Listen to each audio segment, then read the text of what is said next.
بسم اللہ الرحمن الرحیم۔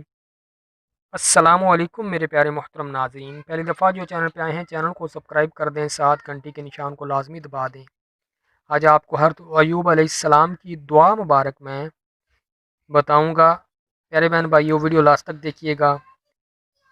جب حضرت ایوب علیہ السلام سخت جسمانی غذا میں مبتلا تھے تو یہ دعا مبارک حضرت ایوب علیہ السلام نے پڑھی تھی۔ پڑھ کے آپ کو سنا دیتا ہوں۔ ربی عنی مسنی الضر وانت ارحم الراحمین۔ ترجمہ: اے میرے پروردگار، مجھ کو تکلیف ہو گئی ہے، تو سب سے بڑا مہربان ہے، تو میرے حال پر رحم فرما اور مجھ کو شفا دے۔ جو شخص بعد نماز فجر کسی سے بات چیت کیے بغیر 100 مرتبہ پڑھے گا، اللہ تعالیٰ اس کی دینوں دنیاوی تمنائیں پوری کرے گا۔ امید کرتا ہوں آج کی ویڈیو آپ کو ضرور پسند آئی ہوگی۔ جنہوں نے ابھی تک چینل کو سبسکرائب نہیں کیا، چینل کو سبسکرائب کر دیں، ساتھ گھنٹی کے نشان کو دبا دیں۔ اسی کے ساتھ اپنے پیارے بہن بھائیوں سے اجازت چاہوں گا۔ اللہ حافظ، اللہ نگہبان۔